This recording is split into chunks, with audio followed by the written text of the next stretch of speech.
So welcome back for some more conspiracy theories, unexplained mysteries, and overall craziness of the world. All right, but before we get to the madness, man, I need y'all help. I need you to help me unplug some more people out of the matrix, and you do that by hitting the like button and then putting hashtag unplugged in the comment section. That's it. And if you're new, hit that subscribe button. Let's get to the madness.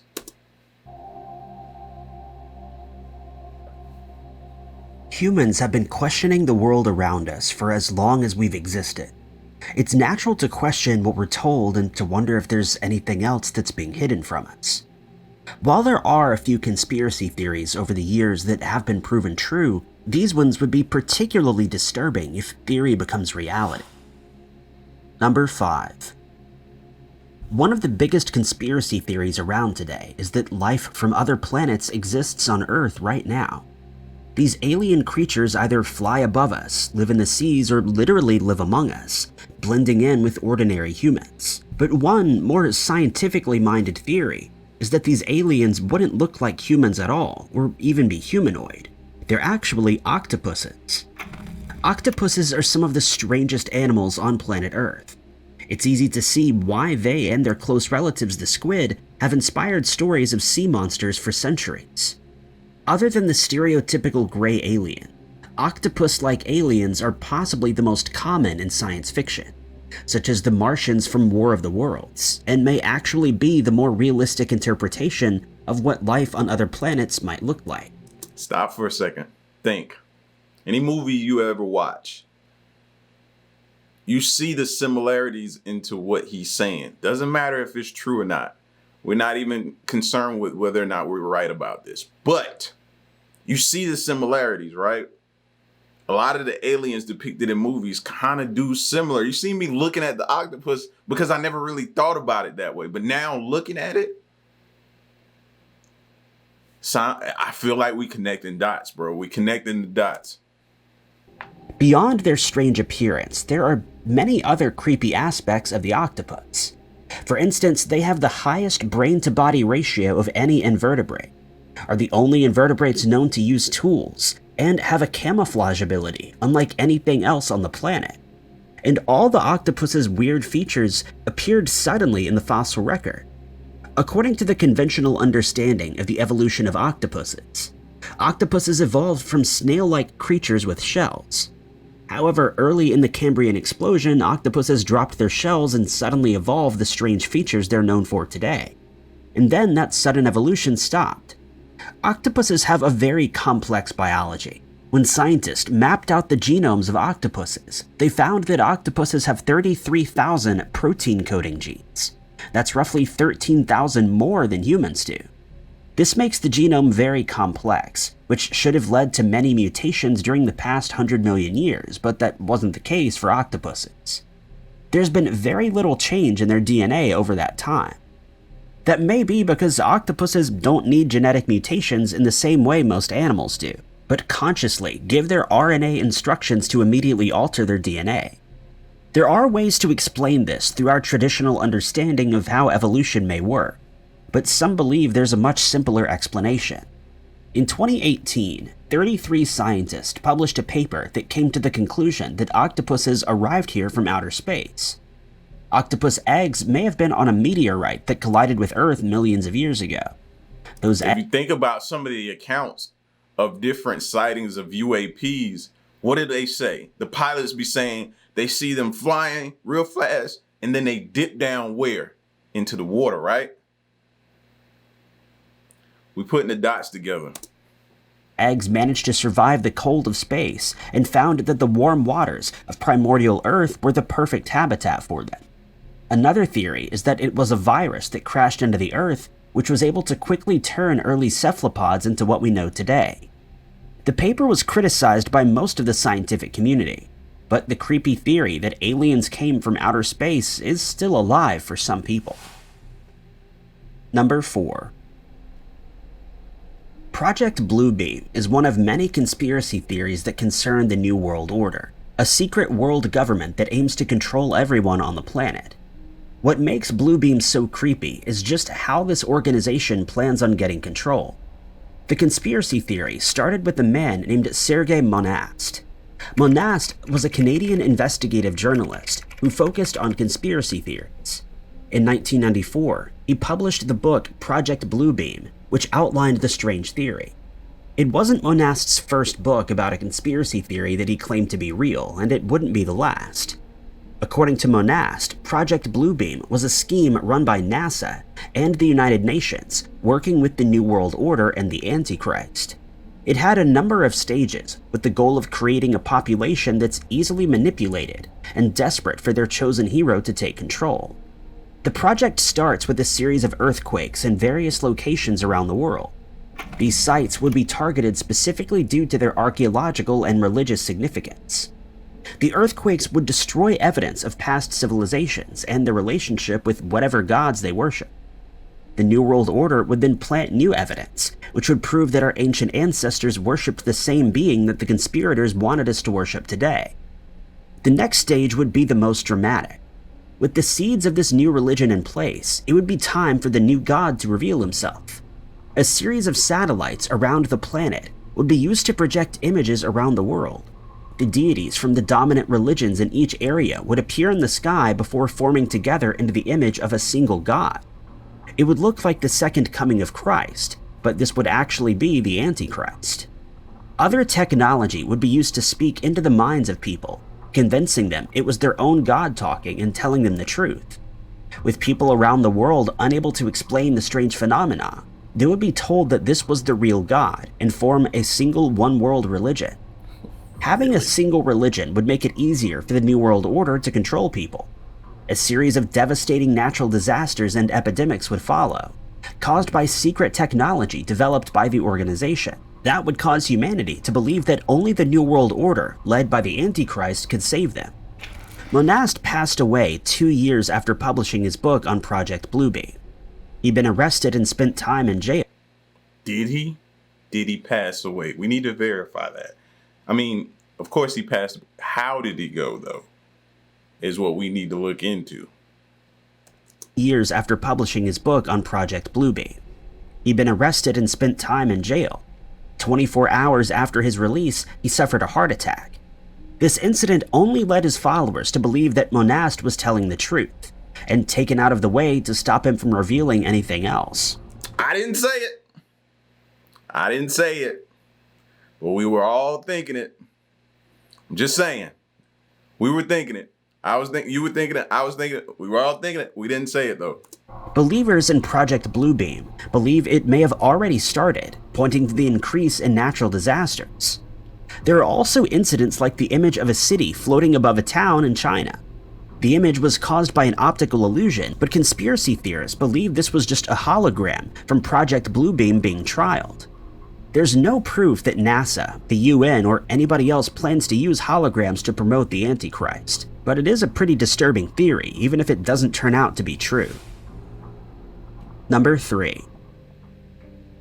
The phantom time hypothesis is an interesting conspiracy theory, stating that almost 300 years of history never happened. During the European Dark Ages, the rulers of the time came together to jump forward from the 700s to the year 1000 CE, and we've been living with this change ever since. According to the theory, Holy Roman Emperor Otto III and the Pope came together to change the date that they found themselves living in. In conventional history, Otto is understood to have been Holy Roman Emperor between 996 and 1002. He was in control of a huge amount of land in Central Europe, and was arguably the most powerful person on the continent after the Pope. Otto had a very busy reign, including installing 2 popes and having to deal with the rebellion in Italy. But at some point, according to the theory, he came together with Pope Sylvester II to solidify his name in the history books.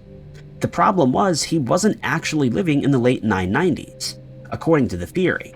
Instead, the year was closer to 700. He believed ruling in the year 1000 would be extremely significant, and he conspired with the Pope and other nobles outside his empire to change that date. Given Europe was in the middle of the European Dark Ages at the time, it apparently wasn't hard to convince the people that they were actually living 300 years in the future. The new timeline would follow actual history up until the year 613, then 297 years of fake historical events would be added to the story. What should have been the year 614 then became 912, and real history continued. The period between 614 and 911 in history books is completely fake. The evidence for this theory is largely the lack of evidence that this time period did happen. According to one researcher, there were few significant historical events in that time period, despite that time period including the crowning of Emperor Charlemagne and a number of wars involving the Eastern Roman Empire. He also claims that our dating techniques for what few artifacts we find from that time period are flawed. If this conspiracy theory were true, it would have to go much further than the Holy Roman Emperor and the Pope wanting to live in the year 1000. This period included the spread of Islam, given the religion was founded just a few years before the Phantom Time began. But it's possible, but unlikely, that Islamic rulers at the time would have gone along with this conspiracy.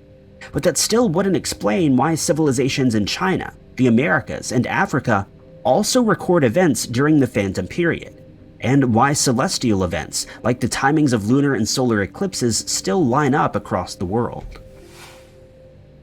Number 2. Last Thursdayism is a relatively simple concept that can be pretty weird to think about too much. The general idea behind Last Thursdayism is that the universe and everything in it was created last Thursday. Of course, most people on the planet will have memories that go back earlier than last Thursday. Right. There are weeks, months, and years of memories that would not have happened if the universe wasn't created yet. But according to the theory, our memories of our lives before last Thursday were simply programmed into us. We remember last Wednesday, for example, because we were told to remember a time before Thursday.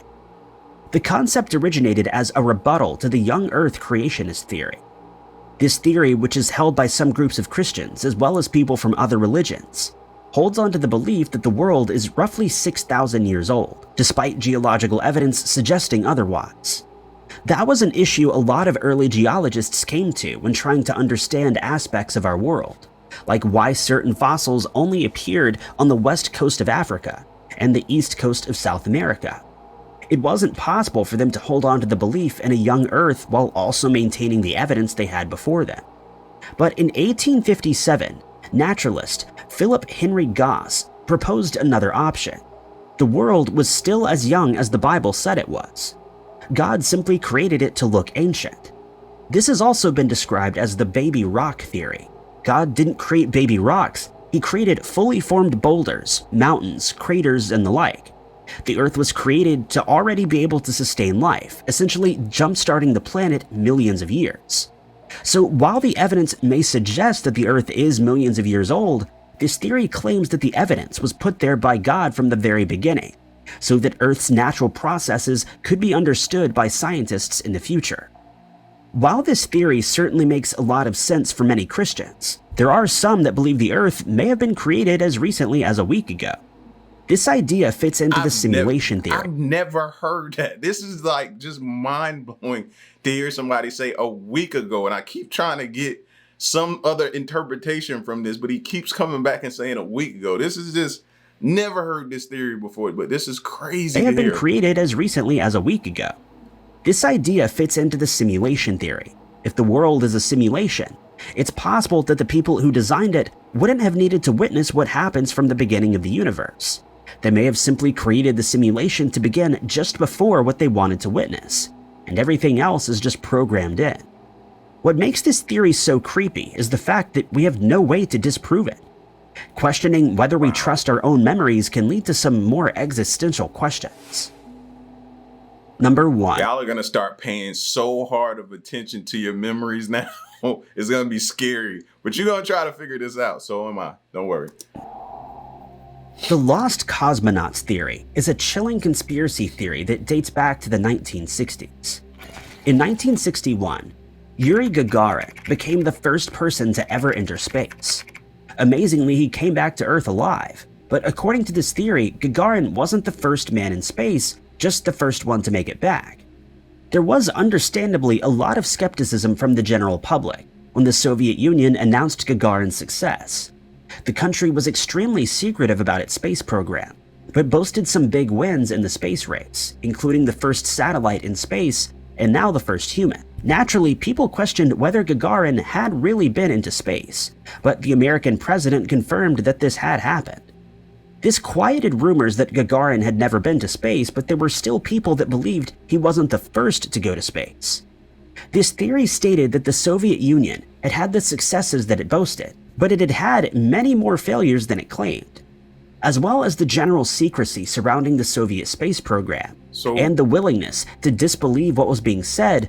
There were a few incidents that helped strengthen the rumor. For example, in March of 1961, only a few weeks before Gagarin's flight, volunteer rescue teams rushed to a site not far from the city of Perm. A craft had come crashing down, and witnesses saw a figure in an ejector seat parachuting from the capsule. When they arrived at the site, they found a lifeless body, but it was only that of a dummy nicknamed Ivan Ivanovich, which was being used to test microphone and transmission systems. Retellings of this test, coming from non-official sources and reaching the West second or third hand from actual witnesses, may have led to the idea that Ivan Ivanovich was alive when he went up. See, I've had that same theory, though, that there are a bunch of space missions going on that we don't know about that are being disguised. And if things are going wrong, oh, they just covering it up and we don't know nothing about it ever, unless somebody blows the whistle on it. Then there was a pair of Italian radio enthusiasts who claimed to have listened in on a number of space launches, including launches from the Soviet Union. They listened to a Morse code SOS message coming from a capsule flying away from Earth. The most famous of these radio transmissions allegedly came from a female cosmonaut who described flames surrounding her capsule and asked if she was going to crash. According to the story surrounding this theory, the Soviets later claimed an unmanned satellite had been destroyed in a failed re-entry. While the recordings of the lost cosmonauts are still online, the story has been mostly debunked. The brothers also claimed to have listened to transmissions that would have been impossible for them to detect from their position on Earth. It's known that there were a number of disasters that the Soviet Union tried to cover up during its space program. Those included a rocket being destroyed on a launch pad in 1960, and a cosmonaut losing his life in an isolation test chamber. This man was later airbrushed out of a photograph of a group of cosmonauts, adding to the lost cosmonaut theory. But while there were incidents that the Soviet Union covered up until after its collapse, those incidents happened on Earth. No documents have been found suggesting any secretive manned missions that have gone unreported. And the extreme weather is also wreaking havoc across the globe. Urgent evacuations are underway in Greece as wildfires rage just outside Athens. A heat wave is sweeping the region, with today's highs expected to top 100 degrees. Foreign correspondent Marcus Moore is outside Athens with the latest on that. Firefighters racing to stop 6 wildfires from threatening more homes and lives in Greece. Reinforcements arriving from countries across Europe. Urgent evacuations underway. Officials rushing to evacuate and help residents as smoke fills city streets. Police pleading with nuns singing hymns at this monastery to leave, which they eventually did. And in this small village west of Athens, Luisa Riado told us they were fending for themselves as flames spread. We needed help and no one was here for us. No one. Not even the firefighters. No one. Yet even as Europe swelters with spreading wildfires, Americans are arriving in record numbers. The heat is just overwhelming. You walk out of the hotel and it almost kind of hits you in the face with how hot it is. The pandemic delayed Heather Perkins' first planned trip to Athens. She finally made it, but says the heat is overwhelming. The sun is blazing hot. I was at the Acropolis and the sun was almost unbearable as far as the heat. There were some people definitely struggling with probably what I would assume would be heat exhaustion, dehydration, things like that. And Marcus Moore joins me now from Greece. Marcus, what's it like there right now, both in terms of the heat and also the danger from these fires? Hey, Diane, it is incredibly hot today. There is a bit of a breeze that does cool things off somewhat, but the breeze or the wind is not helping firefighters because it's only fanning the flames. And if you look around here, you can see in this village where we are about 17 miles west of Athens, what the flames have done to the terrain here, leaving it charred for really as far as the eye can see. You can notice how the flames tore through, and then back where I am right here, these cars that have been burned out, and then there's a part of a home just behind me that also sustained some damage. And this is what we've been seeing here in this area, the villages across the region that have become victims of the fires, the more than 60 of them, Diane, that have been burning. And so officials are hoping for some relief soon, but it's unclear how soon that might happen. Yeah, and so, Marcus, you kind of just answered my next question, but I'm just wondering, is there a sense of when this will let up? Well, in terms of the weather, Monday is when there might be a break in the temperatures, and also the winds might be a little bit calmer. I'm not sure about the humidity levels because, as you know, it's been incredibly dry, and that's been helping to fuel the fires that have been burning here. So it'll be interesting to see what those levels are like. But what we've heard from an official here in Greece is that the worst may be yet to come. Oh boy, Marcus Morris, stay safe, Marcus. Thank you. Good afternoon and welcome to the Frank and Pam Bearfield Training Center. I'm Captain Keith Sescaleba, that's spelled Keithczeska, with the Hoover Police Department. Joining me at the podium today will be Hoover Mayor Frank Brocato, spelled Brocato, and Hoover Police Chief Nick Durzis, spelled Derzis.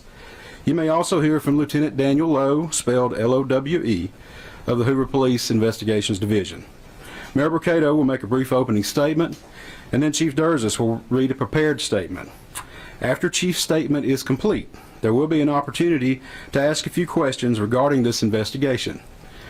Keep in mind that this is still an ongoing investigation, so there may be some questions that we cannot answer. With that, I will turn it over to Mayor Brocato. We want to know what happened. Is she lying? Thank you and good afternoon for you all coming today. You know, 6 days ago our community learned about the disappearance of Carly Russell, and it sent fear and pandemonium not just through our city but the entire state and the nation as well. The media quickly joined us to get the word out about Carly. Our community sprung into action, and they organized search parties, arranged prayer vigils, and they took other steps that I'm not even aware of to help in this situation. The Hoover Police Department quickly rallied multiple partner agencies, stopping at nothing to find Carly. I'd like to take this time to say thank you first to the Hoover Police Department, our partner agencies, our wonderful community, and to all those that aided in some way in connection with this situation. As the days have gone on and more information has been shared, we know everyone has questions. The Hoover Police Department is known for being very methodical and thorough with their investigations. For that reason, we did not feel comfortable speaking in detail publicly until now. It is important that we share this information now so that our community can be put at ease. So at this time, I'll turn the microphone over to Hoover Police Chief Nick Durzis. Thank you. Thank you, Mayor. Look at the suit. Look at the suit. Thank everyone for being here today. Besides me stands the team. You gotta be confident to rock a suit like that when you know the whole world is watching, bro. He got it. Who played a significant role in this investigation. I want to thank our department, members of surrounding local law enforcement agencies, the FBI, Secret Service, United States Marshals, and ALEA for their assistance in this case. We said from the evening of July 13th, our focus would be the safe return of Carly Russell. That occurred on Saturday, July 15th, approximately 49 hours after she called 911 and disappeared. From that point, our focus has been to determine Carly's whereabouts during that time and what exactly took place. Let me say up front, this investigation is not over. We're still working this case, and we'll be working this case until we uncover every piece of evidence that helps us account for the 49 hours that Carly Russell was missing. However, through the public interest, and in some cases, public fear that this story has generated, we owe it to our citizens to tell them the facts that we have uncovered. So I will give you the facts that we know today. On July 13th, at approximately 8:20 p.m., Carly left work from a business at the Summit. Surveillance video from her place of employment shows Carly concealed a dark-colored bathrobe, a roll of toilet paper, and other items belonging to the business prior to her departure. She ordered food from Taziki's at the Colonnade and traveled there. She then traveled to Target on 280, where she purchased some granola bars and Cheez-Its.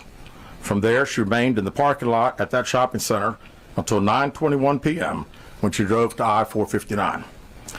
Carly communicated on her cell phone with individuals known to her while on her path of travel up to the point of calling 911 at 9:34 p.m. And at this time, we will play the 911 call in its entirety. Before we get to the call, she took a robe, some tissue, a few other things, went to the store, got some granola bars. Sound like to me you going somewhere where you might not have a bathroom, you got a robe. Like, this don't sound good at all. She sat in the parking lot, waited till it got dark, and then drove to a specific spot.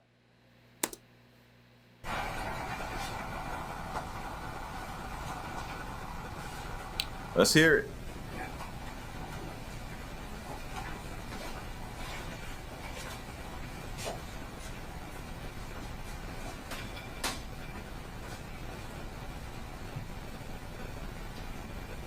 Hi, I am on Interstate 459, and there is a kid just walking by themselves. Oh, hold on. Where in Fulton are you?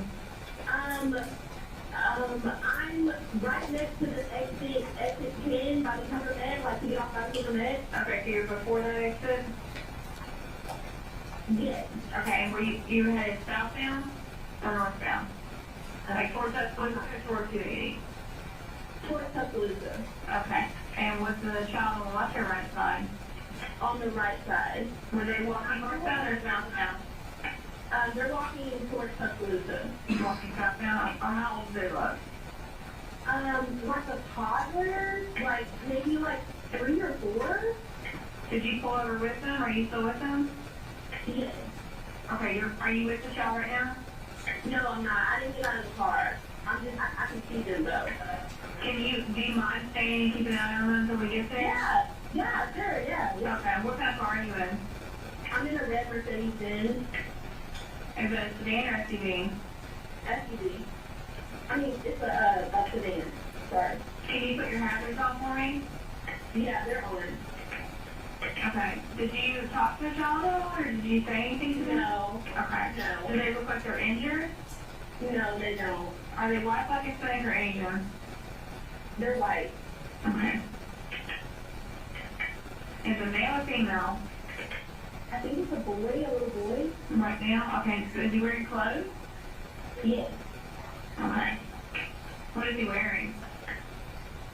It's a white t-shirt, and it doesn't look like he has any pants on. It looks like a diaper. And you don't see any cars anywhere? No, no cars anywhere.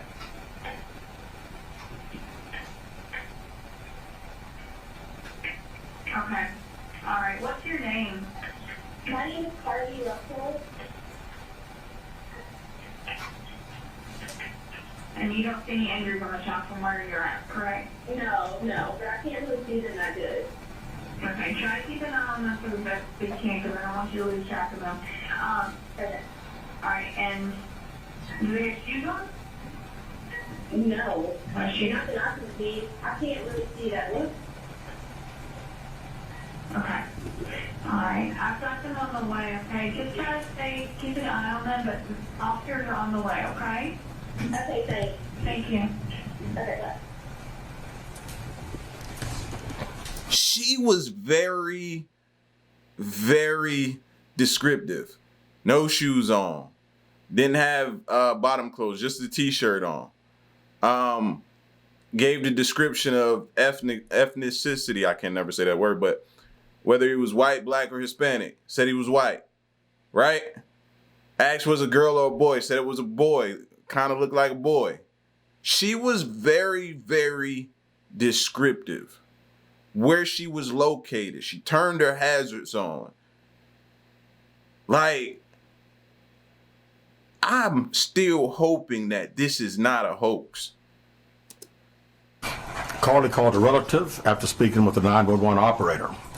She went missing during that conversation sometime after 9:36 p.m. Traffic camera footage was obtained which depicted this portion of the incident, and that footage was analyzed as part of the investigation in conjunction with the 911 call and cell phone data to accurately determine the time frame. Carly's 911 call remains the only report of a child on the interstate, despite numerous vehicles passing through the area at that time. No one has called to report that a child is missing, and the Hoover Police Department did not locate any evidence of a small child walking down the interstate. Data from Carly's phone, including her Life 360 app, shows that she traveled approximately 600 yards in her vehicle while she was on the phone with 911, stating that she was following a child. 600 yards. That is 6 football fields straight. 600 yards. The Hoover 911 Center received a second call from Carly's mother stating that a relative was on the phone with her when they heard Carly scream, and then they had an open phone line. Hoover police officers arrived on the scene within 5 minutes of being dispatched, and several other officers arrived shortly. They located Carly's wig and cell phone in the grass near the vehicle. Her purse was located in the front seat of her vehicle with her Apple Watch in the purse. The food she ordered for Tzatziki's was also in the car. The items she purchased from Target. See, now that's throwing me off. If she was doing this as a host, wouldn't you take the food with you? Why would you leave the food? As well as the items taken from her place of employment were not in the vehicle, nor were they located anywhere around the scene. Hoover Police deployed all available assets from the point in the search for Carly. Additional resources were called in to include our own drone unit, crime scene investigators. Numerous detectives responded to the scene. Throughout the day Friday, officers from surrounding local and federal agencies assisted Hoover Police in the search for Carly Russell. Officers returned to the scene on 459 to conduct a thorough line search for evidence. K-9 teams from the Jefferson County Sheriff's Department responded to check for any sign of Carly, the child that she claimed to see, and anything else that could be considered evidence in this case. Those searches all turned up empty. Private citizens, including search parties organized by her family, friends, began looking everywhere that they could to find any trace. These searches took place throughout the day Friday and again on Saturday, yielding nothing. At 10:44 p.m. on July 15th, the Hoover 911 Center receives a call from Carly's residence stating that she returned home on foot. In subsequent investigations, detectives obtained surveillance footage of Carly walking down the sidewalk alone prior to arrival at her residence. She was conscious and speaking with paramedics when she was transported to UAB. Detectives were able to obtain a brief statement from her prior to being treated and released. During the statement, she told detectives that while traveling down the interstate, she saw a baby walking down the side of the road and called 911. She stated when she got out of her vehicle to check on the child, a man came out of the trees and mumbled that he was checking on the baby. She claimed that the man then picked her up and she screamed. She stated he then made her go over a fence. She claims he then forced her into a car, and the next thing she remembers is being in the trailer of an 18-wheeler. She stated that the male was with a female. However, she never saw the female, only hearing her voice. She also told detectives she could hear a baby crying. The male had orange hair with a big bald spot on the back.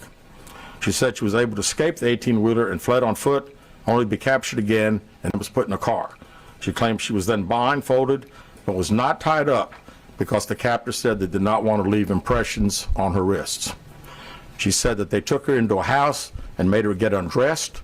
She believes they took pictures of her, but she does not remember them having any physical or sexual contact. She stated the next day she woke up and was fed cheese crackers by the female. She said the woman also played with her hair, but could not remember anything else. At some point, she was put back in a vehicle she claims was able to escape while it was in the West Hoover area. She told detectives she ran through lots of woods until she came out near her residence. During this interview, detectives noted that Carly had a small injury to her lip, and she claimed that her head was hurting. She also had a tear on her shirt. Detectives also noted that she had $107 cash in her right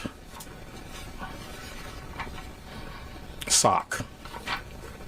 Out of respect for Carly and her family, detectives did not press for additional information in this interview and made plans to speak with her in detail after giving her time to rest.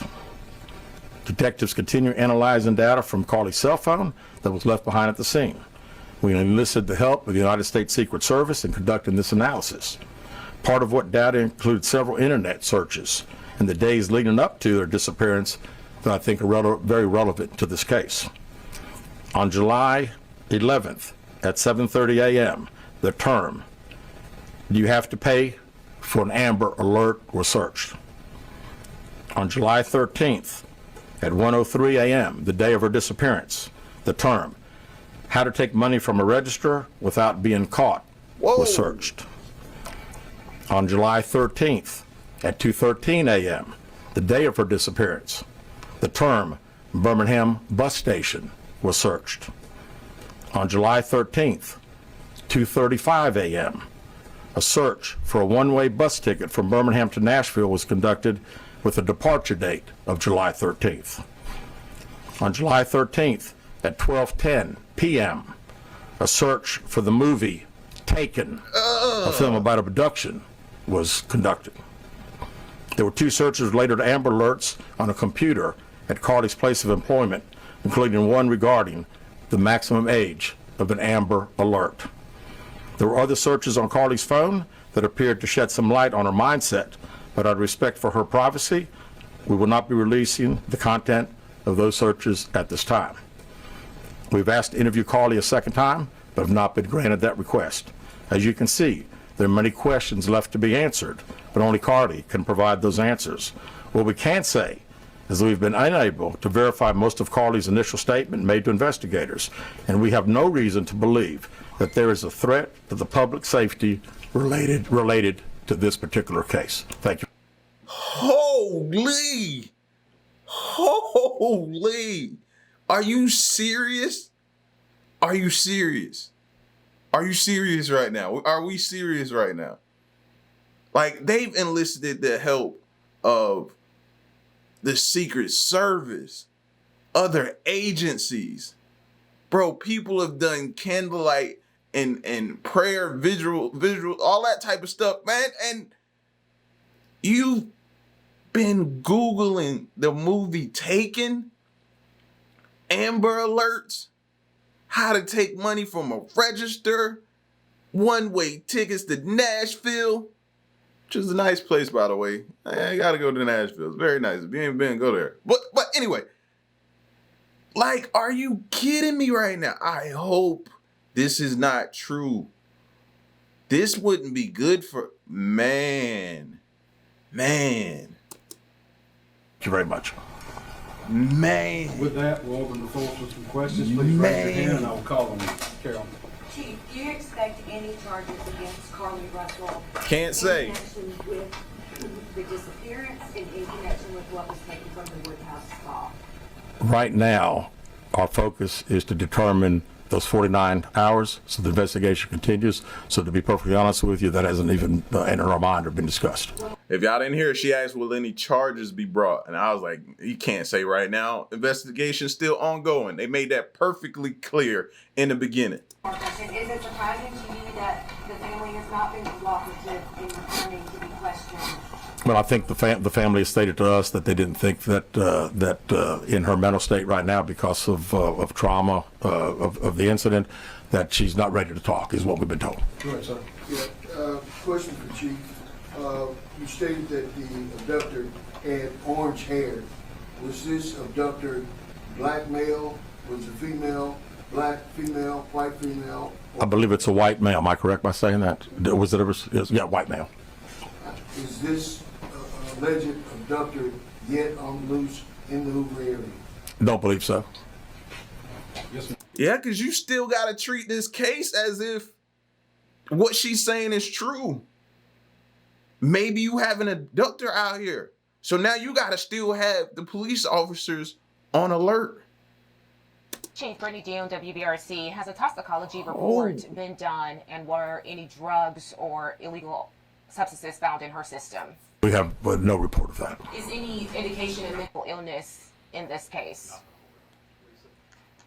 There's been a concern in the community that if this turned out not to be a true story, that the next time a young woman of color was missing, that it might not be taken seriously. How would you respond to that? I'd respond to say that we investigate every crime to the fullest, just like we have this one. Was she traveling with anyone since, was she traveling with anyone since the time she disappeared, to your knowledge? And not to my knowledge. Chief, I know you said you weren't able to verify a lot of aspects of the story. Where do you think she went, and how would you characterize what happened to her? You know, that's the $100 question. You know, we pretty much know exactly what took place from the time she left work until she got on the 911 call, and we can see getting out of the car on the interstate from that footage. And after that, I think she only knows. We don't know. Well, one quick follow-up. That bus station, bro. You know they gonna be canvassing that area, trying to figure out if anybody saw her, trying to see if they can get any type of footage. This is, whoa. Her parents, did you speak with Carly's parents, and why do you think it is they were so adamant that there was an abductor? Well, I think parents are believing what their daughter's saying, and we've had a very good rapport with the parents, met with them on several occasions. I've talked to them today a few times, and to make them understand that we're under pressure from our community, not only in our community of the state, but nationally when the story hit. And I just wanted them to understand that today we were going to have a press conference, and what we were going to detail today are facts. And everything that I've told you today is actual facts. It's not innuendos. It's not what I think. It's not what these detectives think. It is the factual information that we have. Chief, WBRC, how much time do you think you'll give the family before going back to college for sentencing? Well, I think our detectives have talked to the parents, and we're ready to talk as soon as she's ready. So, you know, she called right now. We're ready. One word to describe what went on, what would that be? How about unknown? You know, we know the facts that we have. Everything else is unknown at this time. In the back. What have the past few days been like for you, your department? This has been a stressful search, hasn't it? Well, absolutely. And again, the focus of the investigation that Thursday, when she went missing, of course, the focus was to get Carly home. That's what we want all. We wanted her safe and sound. And that's all happened. And then, of course, this has gotten to be not only a local, state story, but a national story. So, you know, it is. It's a lot of stress on everyone in the Hoover Police Department, and the mayor, to every citizen here. We want to know. Yeah, you couldn't scroll on any type of social media and not see her face. I didn't click on none of it, but you scroll, you see it. You see it. You see it. You see it. You see people talking about it. You hear people talking about it. It was all over. Like he said, national. Like she had captured the hearts of everybody. Any parent with a daughter, any parent with a child, anybody with a brother or a sister or anything, like you felt and you wanted her home. Like if you remember, we did the reaction to the video, people were praying out in the neighborhood, talking about her character, her babysitting their children, everything. So this had captured everybody. Know the truth. As you stand here, are you frustrated? I wouldn't say I'm frustrated. I mean, I'm very happy that Carly's home. That was the main ingredient here, and then we'll figure it out. I promise you that. We'll end up figuring it out. Any idea about the number of manpower hours or the expense of the drones and all the rest of the search that might cost the city and the state and the federal government? Yeah, we haven't had time to consider that, but it's you know, again, these detectives that are here, this is just a small group of people that have been associated with this case. We have put every available resource that we have on this case because we wanted to make sure that we found out everything. We wanted to get her home, and we have. Was there any prior indication of mental health problems? Not that I'm aware of. Could you just expand on the people from the state, federal resources brought in? What were they doing exactly as you all were searching for her? Can you just expand on that? Sure. A lot of the from the FBI side, several agents helping us interview. I mean, as you well know, in a case like this, especially when it goes national, we got hundreds and hundreds of calls. And when you get those calls, some of them may just be outlandish, but you got to follow up on them because you never know that you may get that one tidbit. And I'd also say too that we had a great cooperation with the family. The family received hundreds and hundreds of tips, and every time they got a tip, they sent it to us. Would you say a crime has been committed? in this case? Determine that now. Keith Mims, WAGG 610 Summit Media. Question for Chief. With all of the searches that you mentioned, Chief, that were on Carly's phone, does that kind of give you an indication of her mind state during this ordeal, the 48 hours that she went missing? Well, again, we want to talk in facts, and I do think it's highly unusual to the day that someone gets kidnapped, that 7 hours, 8 hours before that they're searching the internet, Googling the movie Taken about an abduction. I find that very, very strange, yes. Yes. Do you feel confident, do your investigators feel confident that you know why Carly Russell may have done this? No, we do not know. Absolutely not. Chief, can you explain for us, you mentioned that while I believe you said that Carly was on the phone with 911, she was traveling 6 football fields, which tells you what? Which tells me that I've had kids, and I'm sure a lot of people here have, and it's very, very, again, she said it, and I'm not saying it couldn't happen because I've always been one of these guys, you never say never, but 6 football fields. I like athletics, I like football. 6 football fields. To think that a toddler, barefoot, that could be 3 or 4 years old, is going to travel 6 football fields without getting in the roadway, without crying, without any just moving down. It's just very hard for me to understand. Chief, have you used any technology to enhance the video from 459, and did you see a man grab her? We did not see, from what we can tell. We don't see anybody on the interstate other than her car and then someone getting out of her driver's side. We have sent that off to the FBI for enhancement. It has not been returned.